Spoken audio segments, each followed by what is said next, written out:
So there's two things that we need to do in today's lecture. The first is to finish up our discussion of deontology, which was necessarily quite rushed. We're trying to do Kant in roughly a lecture, but I do want to get to the end of that discussion. And the second, which will allow you to use your clickers and express your opinions, is to talk through the structure of Judith Thomson's trolley problem paper. So you'll recall from last lecture that our goal in understanding the very brief selection from Kant's Groundwork to the Metaphysics of Morals that we read was to try to make sense of the three claims that he makes in the first chapter of that volume. And those claims, to which I've now added some underlining, are the following. The first is the claim that in order to have moral worth, an action needs to be done from duty. And the distinction that Kant is making there is the distinction between doing something in keeping with duty, that is, something that conforms to what morality demands of you, and doing something not merely in keeping with, but also from duty. And Kant's picture is that the moral worth of an action is determined not merely by it being in keeping with duty. That's a necessary but not a sufficient condition. What determines the moral worth of an action is that it be done in keeping with duty for the sake of being in keeping with duty. That is, it be done from duty. The second thing that Kant says, the second proposition which he seeks to defend in the Groundwork, is the claim that an action done from duty, that's the thing we were talking about in the first claim, an action done from duty has its moral worth not in the purpose that is to be attained by it, not in what the Greeks would call its telos, its goal, its aim, but rather in the maxim according to which the action is determined. That is, what determines the morality of the action on the Kantian picture is the description under which the action is performed. Now, a number of you came to office hours yesterday, and we had a rather lively discussion of how it is that one goes about determining what things count as maxims. And I encourage those of you who are interested in that question to take an ethics course where you can work through Kant's writings on this question in more detail. For the purpose of our class, all we need to hold on to is the simple idea that what Kant is interested in here are acts under a description, and that that description is going to have to satisfy a certain sort of test, as we'll find out in a moment. So that's Kant's second claim. Kant's third claim is that duty, which is the central notion to deontology, deon, duty, is at the core of deontology. Duty is the necessity of an action done out of respect for the law. And the idea here is that not only do you need to act with the goal of conforming to the law in mind, not only do you need to do so in a way that you articulate your action as falling under that norm, but you do so because you take the moral law to be morally binding upon you because you recognize that it is what rationality demands of you. The moral law turns out to be the law of governing your behavior that you set for yourself as a rational being. It is the only aspect of your behavior on the Kantian picture that isn't determined by the contingent forces of the world around you. It's determined by your recognition of your role as somebody capable of binding themselves to a law that they themselves set. So, as I said, the reason we were interested in these three principles was to get to Kant's famous formulation of the categorical imperative. And we closed lecture last time by meeting one member of the categorical imperative family. In response to Kant's question, what sort of law can it be, the thought of which must determine the will without reference to any expected effect, so that the will can be called absolutely good without qualification? Kant sets himself, as I said, this cliffhanger of a question, and answers it with the first member of the categorical imperative family.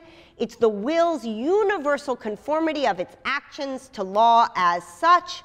Only thereby, says Kant, can one act autonomously and not heteronomously.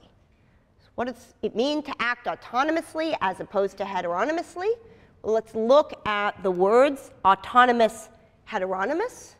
You'll notice that they both have here the word nomos, that is law, and they distinguish the law to which you're subjected by saying that in one case it's an autonomos, and in the other case it's a heteronomos. Autonomos. What could that be? Let's think of other words where we have this prefix auto. How about automobile? What's an automobile?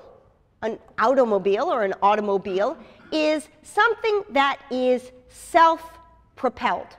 It is propelled by its own strength. To act autonomously on Kant's picture is to act on the basis of a law that you yourself have imposed. You are autonomos, subject to a law that comes from within. By contrast, what is it to be heteronomos?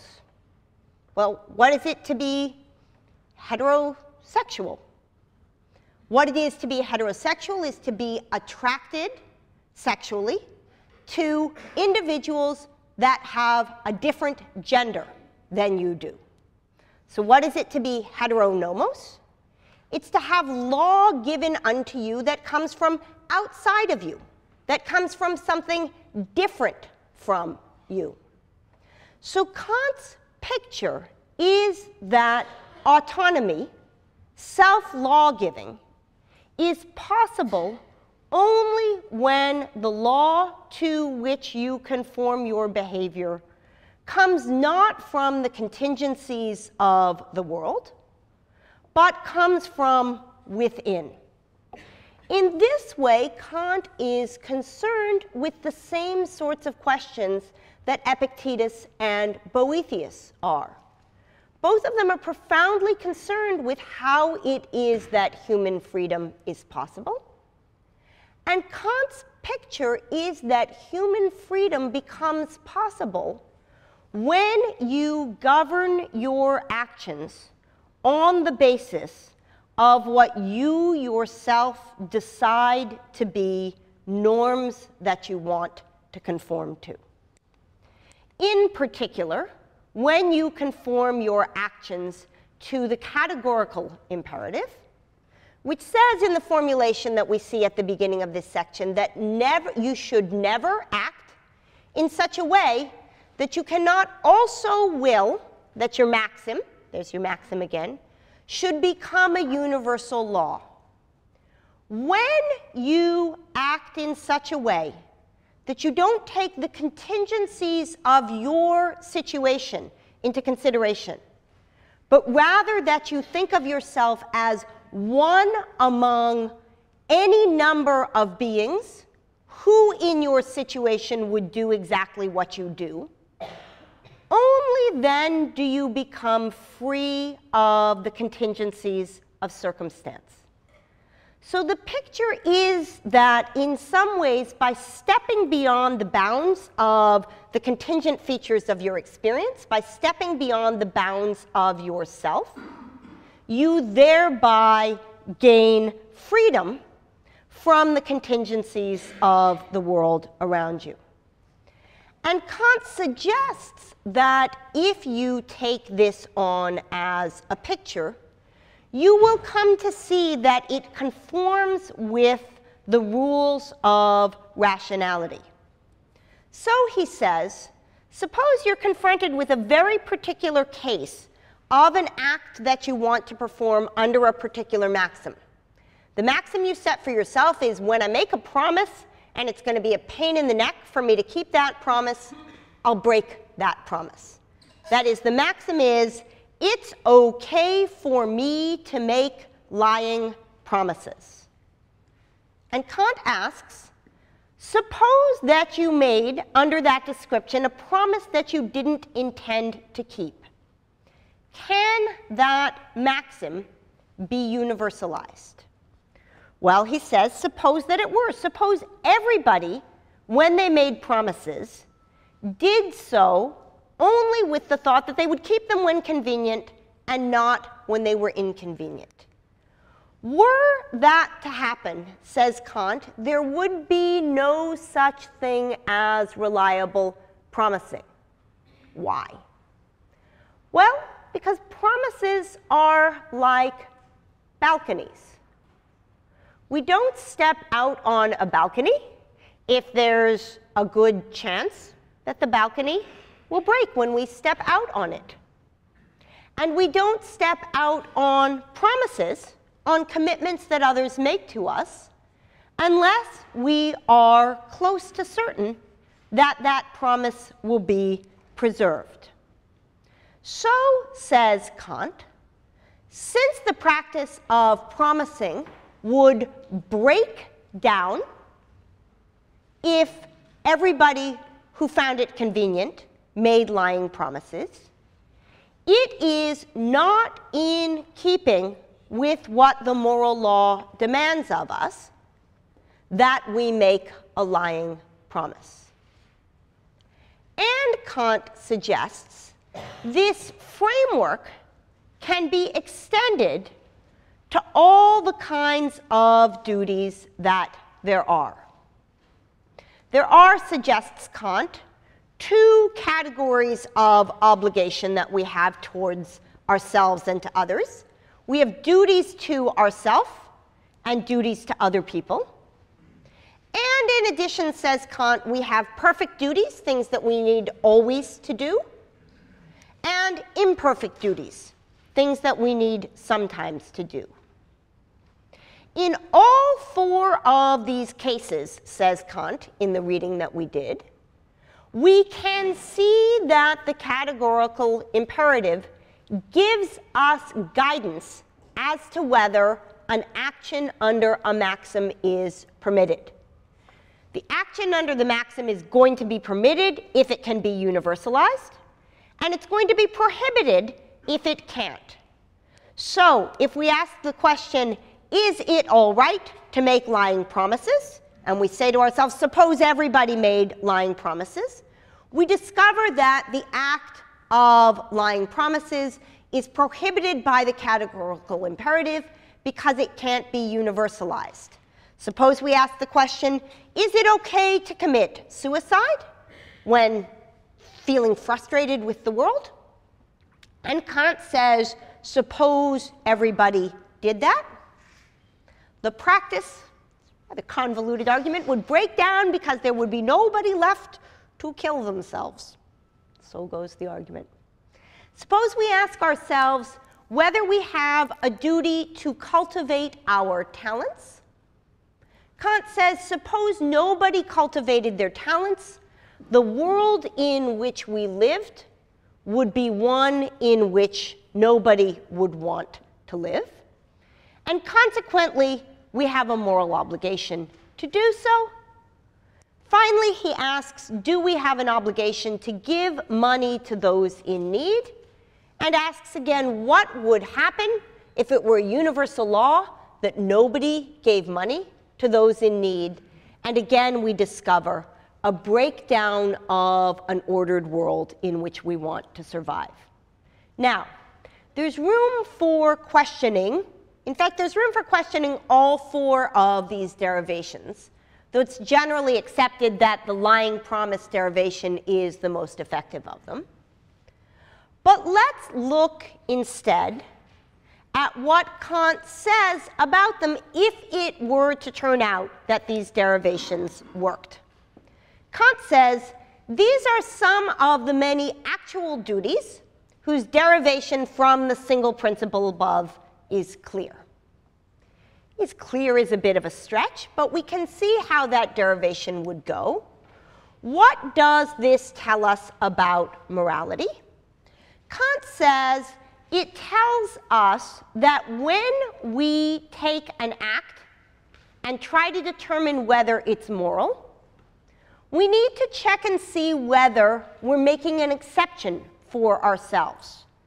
When we act, we need to be able to will that a maxim of our action become a universal law. When we transgress, says Kant, we don't will that our maxim should become a universal law, but rather that the opposite of this maxim should remain a law universally.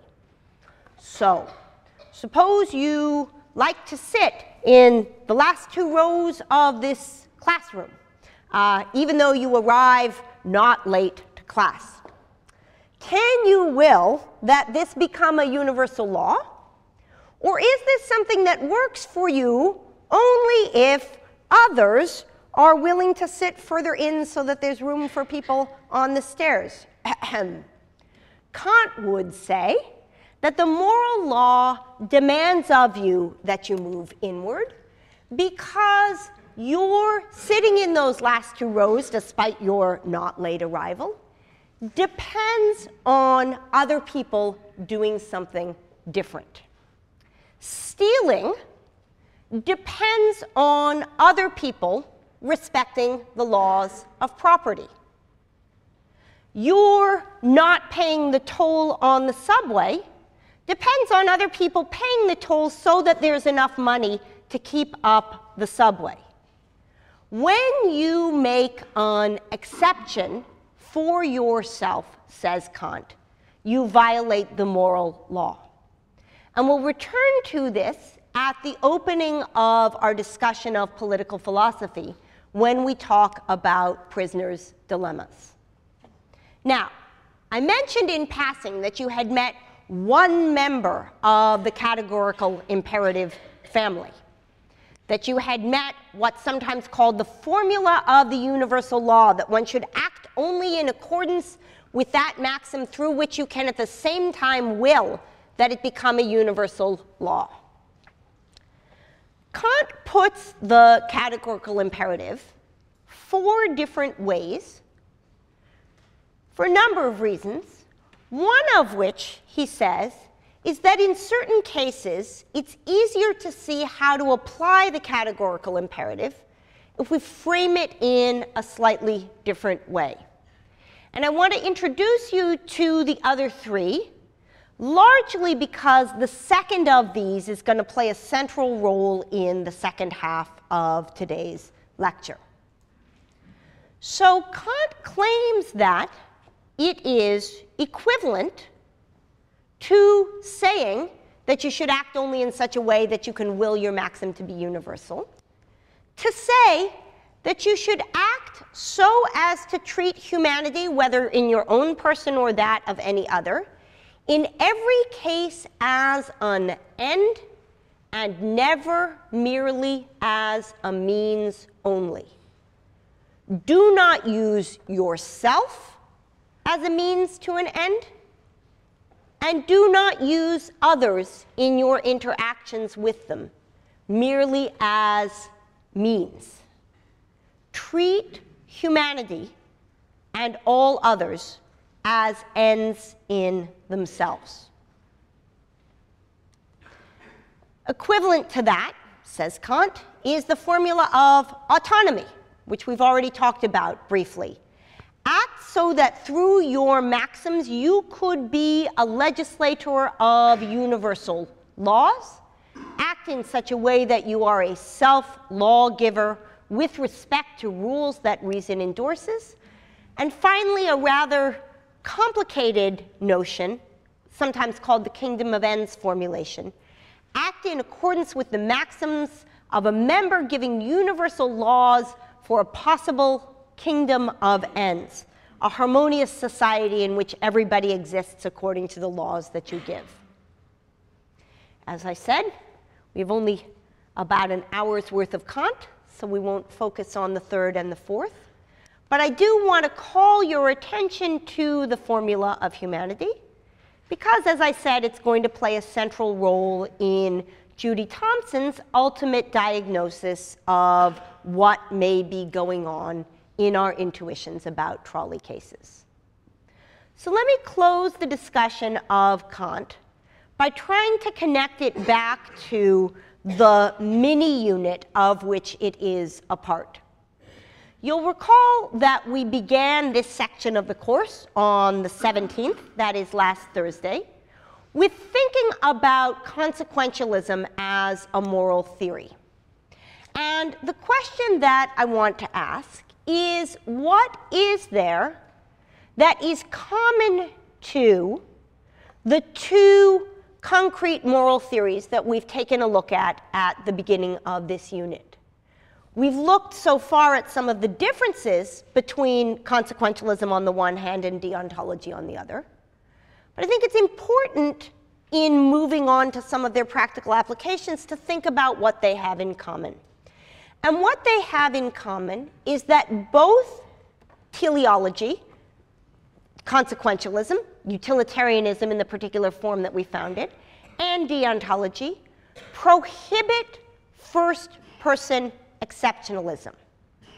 Kant says, my desires may serve as bases for willed actions only if I can at the same time coherently will that others in similar circumstances would act in the way that I am choosing to act. I'm only allowed to do things that I'm going to assume other people are also allowed to do. And Bentham, quoted in Mill, Bentham, the great grandfather of utilitarianism, says, everyone is to count for one, no one for more than one. Mill, in his greatest happiness principle, speaks of the happiness of all, not the happiness from the subjective perspective. So the challenge of morality is that of viewing the world not from the stance of your own needs as the most central set of needs in the world, but rather from the perspective of your own needs as one set of needs among those of 6 billion equally sentient beings.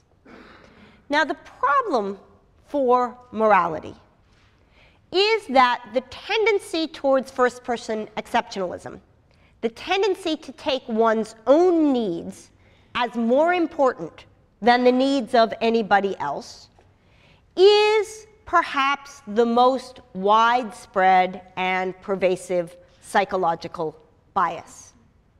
And when we get to the unit on political philosophy after March break, we'll talk about ways in which social structures are put into place to help deal with this sort of tension.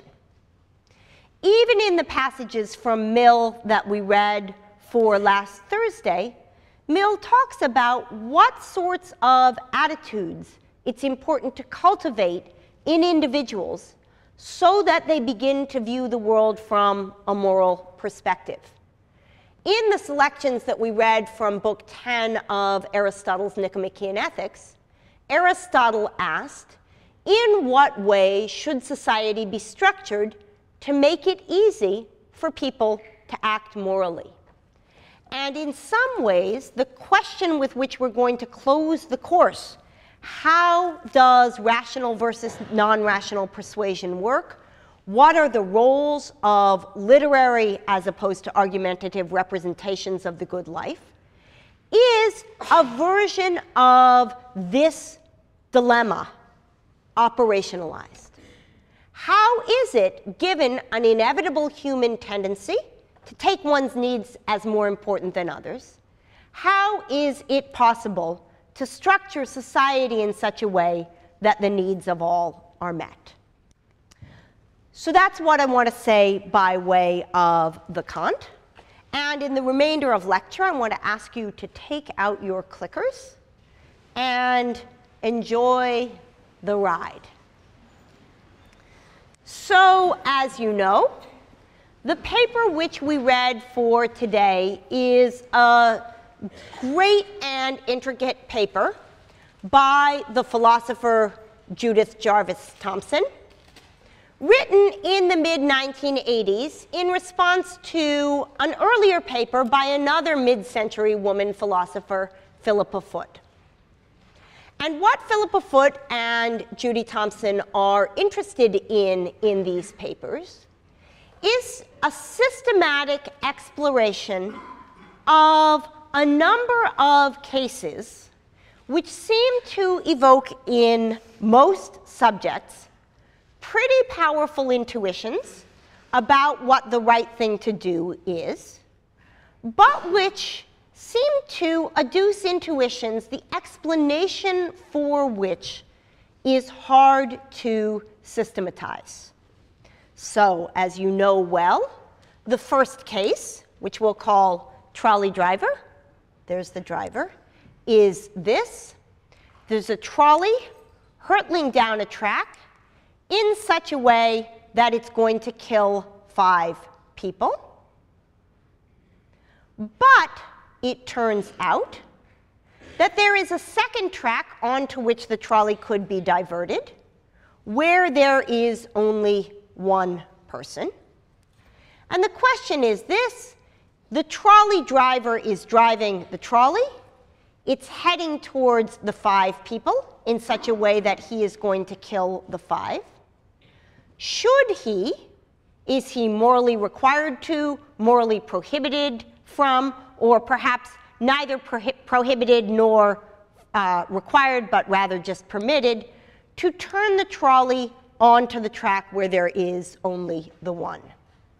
Now notice that though this is framed as an idealized problem, the diversion of threats is something that decision makers face all the time.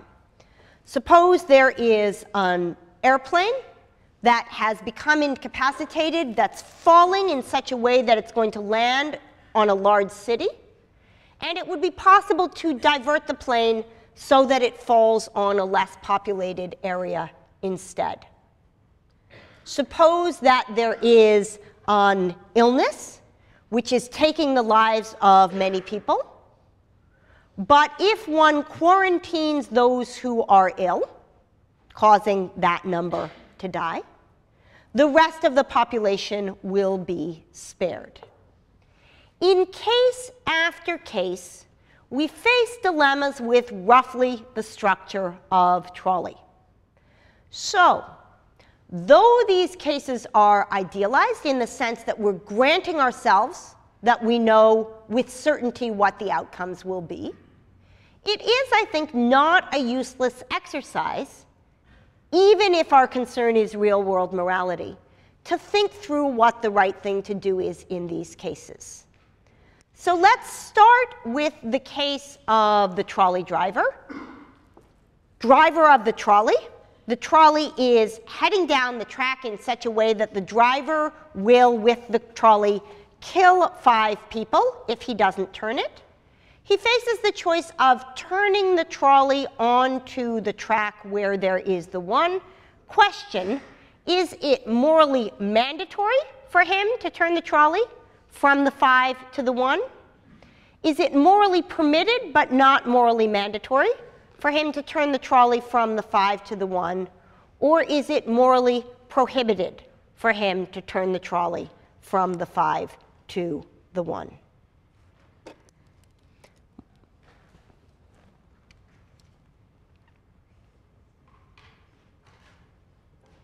Okay, so let's see how the numbers come out. I'm going to write these down because we're going to need them for later. So 7% of you, very, very small number, think that it's morally prohibited for him to turn the trolley. The vast majority of you, close to 2/3, think that it's morally permitted but not morally mandatory for him to turn the trolley. And about 30% of you, roughly 1/3, think that he is morally required to make that turn. Case number 2, transplant. You're running a hospital. 5 people show up at the hospital. All of them destined to die because one needs a lung and one needs a heart and one needs a kidney and one needs a liver and one needs a brain. So they're all going to die, and you're the doctor, and into the emergency room walks a perfectly healthy young man who has a heart and a lung and a liver and a kidney and a really good active brain. And if you were to chop up that man and give his parts to the 5 suffering individuals, you could save the 5 at the cost of the 1. Question for the doctor: is it A, morally mandatory to chop up the healthy man to save the 5? B, morally permitted but not morally mandatory to chop up the healthy man? Or C, morally prohibited to chop up the healthy man?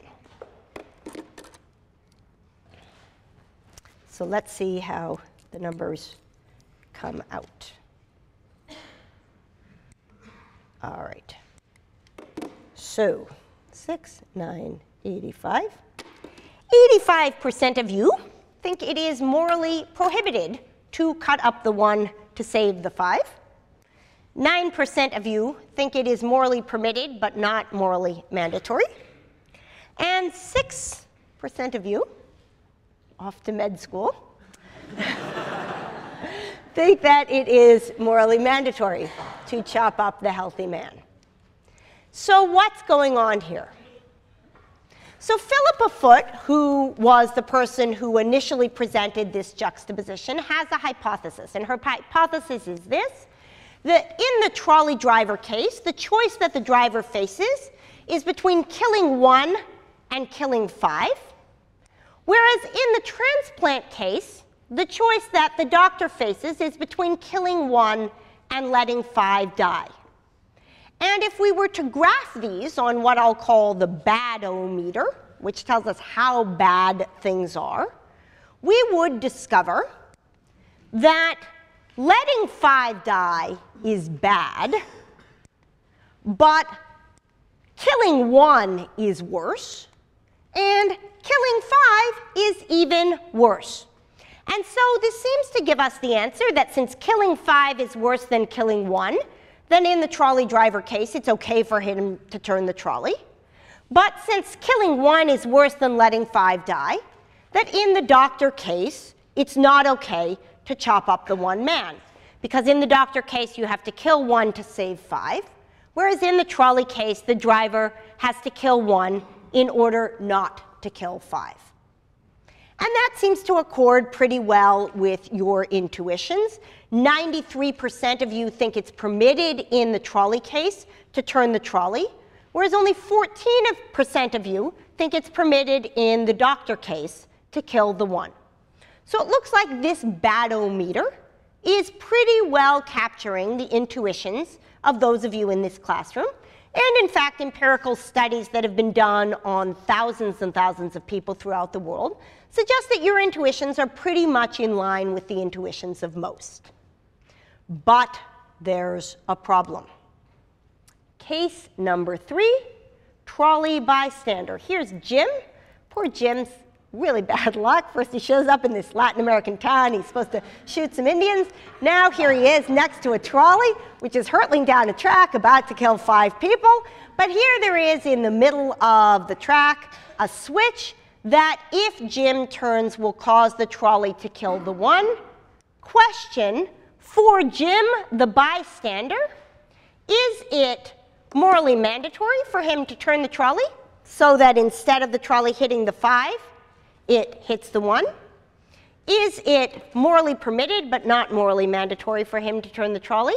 That's answer 2. Or is it morally prohibited for him to turn the trolley? Let's see how those numbers come out.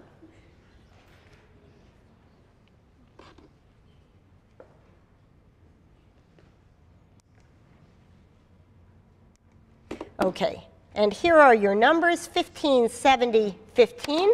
These are very, very similar to the distribution of answers that you gave in the driver case. In the driver case, 63% of you thought it was morally permitted, whereas here 70% of you think it's morally permitted. In the driver case, 30% of you thought it was morally mandatory. Here, slightly fewer of you think it's morally mandatory, 15%. And in the driver case, 7% of you thought it was prohibited. Here, 15% of you think it's morally prohibited. So there's a little change, but not a lot of change. Here's the problem. Remember that in Foote's analysis of the case, we knew that letting 5 die was a little bit bad, that killing 1 was worse, and that killing 5 was worse than that. Trolley driver faced the choice of killing 1 versus killing 5. In transplant, you face the choice of killing 1 versus letting 5 die. But what's going on in the bystander case? Well, in the bystander case, Jim of the bad luck, faces a choice between killing 1, diverting the trolley onto the track in such a way that Jim kills that guy, or letting 5 die, letting the trolley hit the 5 that it's going to hit inevitably. But in contrast to the doctor case, where 85% of you thought it was prohibited to kill the 1 in order to save the 5 who would otherwise die, in this case, 85% of you think it's at least permitted to kill the 1 in order to let the 5 die. Let me do that again for you. 85% of you, watch the bad-o-meter, think that it goes the other way. Now, what's going on? We thought we had a solution to the problem. The solution to the problem that differentiated transplant from trolley driver was the distinction between killing and letting die. And all of a sudden, there's a whole bunch of you who seem to be saying about bystander that letting 5 die is worse than killing 1. You must think that, or you wouldn't think that it's morally at least permitted for him to turn the trolley. Moreover, stuff gets even worse. Suppose that the hospital case comes about as follows. 5 healthy individuals show up at the hospital, and a doctor, either because he's tired or because he wants to get the insurance benefits, of which he is a beneficiary if there are a lot of sick patients in his hospital, poisons the 5 who show up in such a way that one of them needs a liver, one of them needs a kidney, one of them needs lungs, one of them needs a heart, and one of them needs a brain. And so, as a result of what that man has done, these 5 individuals will die. And it's a few hours later, and he thinks, oh, I forgot about the categorical imperative. Shoot. What am I going to do? And up shows a healthy individual, and he thinks, oh, God, I've got a solution. Here, I can chop him up, heart, lung, kidneys, liver, brain, and I can save the 5. Okay. Question for the doctor who has poisoned the 5 individuals who earlier showed up at the hospital, who now faces the option of saving their lives by killing the 1. Is it A, morally mandatory to chop up the healthy man? B, morally permitted but not morally mandatory to chop up the healthy man? Or C, morally prohibited to chop up the healthy man? And let's see how the numbers come out.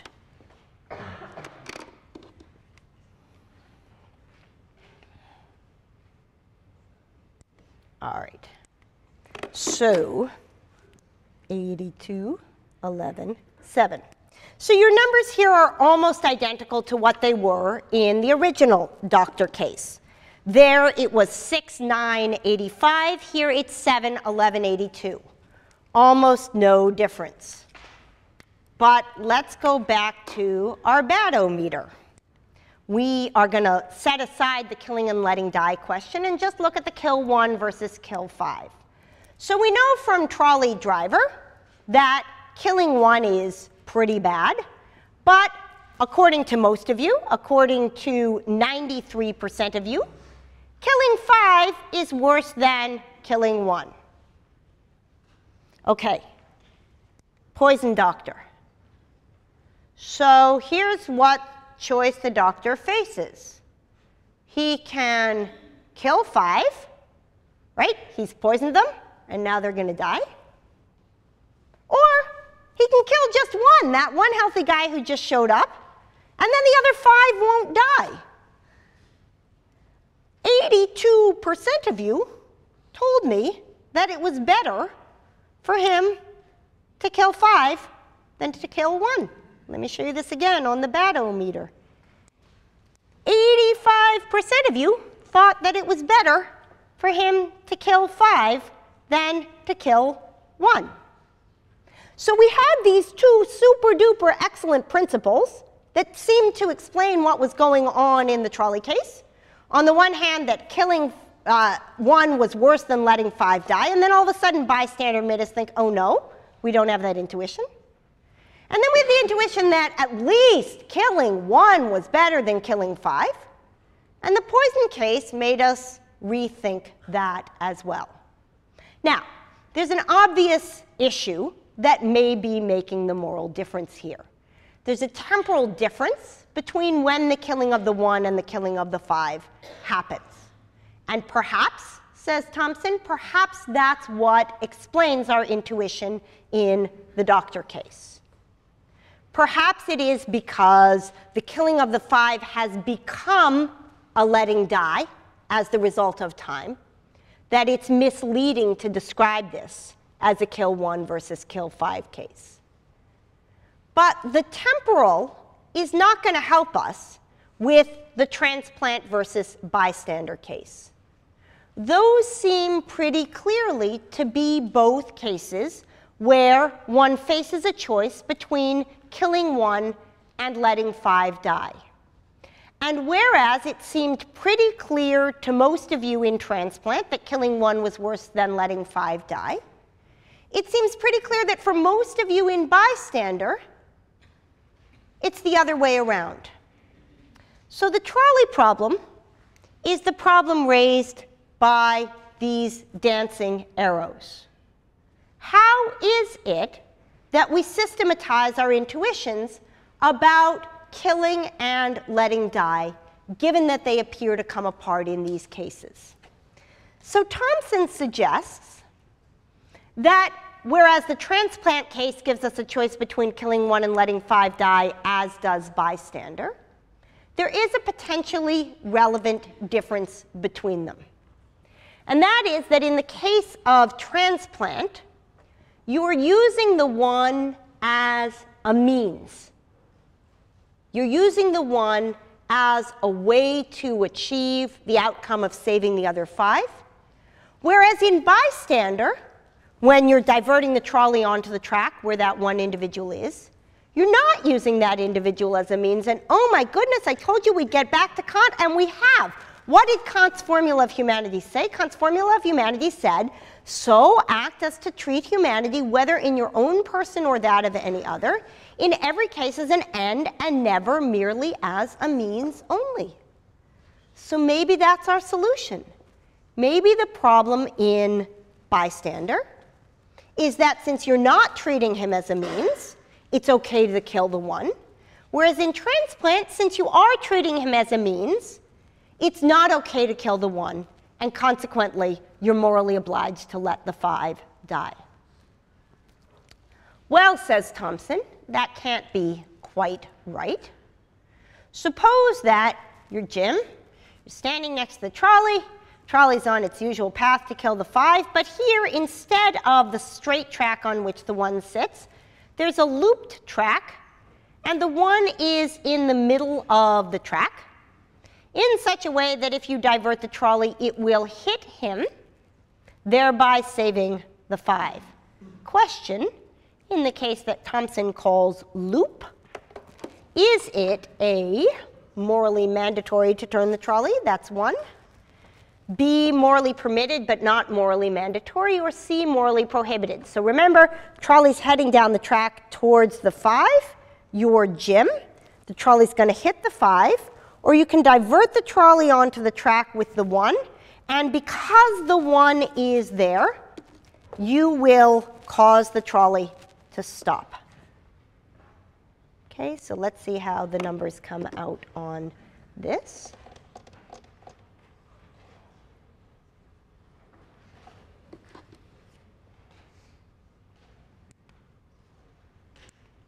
Okay, so 68, 18, 14, not a lot of difference. You've answered bystander in loop in almost the same way that you answered all our other trolley cases. Generally, the distribution has been 15, 70, 15. That was bystander. Here it's 14, 68, 18. But notice that in this case, you are using the guy on the loop track as a means. You're using him as a means to your end. You're trying to stop the trolley by using his body. Kant didn't help us enough. Restock. Let's take stock again, says Thomson. Perhaps some of the work is being done by some notion of rights. Perhaps what's going on in the transplant case, the one where you guys are not going to let the doctor chop up the healthy man, is that you would be violating that man's rights, and perhaps it's true that rights trump utilities. That is, that when somebody has a right to bodily integrity, that takes precedence over the needs of the many, the utilities of the 5 that are going to be saved. And we'll close this lecture with the final example, one that's meant to test that hypothesis. And we'll begin next lecture by talking about some of the reasons that people tend to give this response. So suppose now that instead of the looping track, there's a bridge. And suppose that on that bridge is our fairly large gentleman. And you are now faced with the following dilemma. The trolley's heading down the track. It's about to kill the 5. And here's how Jim, the bystander, could stop it. He could push the fat man off the bridge and thereby cause the trolley to be stopped in its tracks by his weight. Question, for the bystander in fat man, is it morally mandatory to push the fat man, morally permitted but not morally mandatory, or morally prohibited to push the fat man? And let's take responses, and I'll leave you with those numbers and a remark about them as our close. So let's see whether we get any shift in the fat man case. My goodness, that looks awfully different. What is going on? So remember, our classic distribution is that we have roughly 70% here and no more than 10% in the prohibited. All of a sudden, 78% of you think it's prohibited. What's going on? Cliffhanger. We'll talk about it on Tuesday.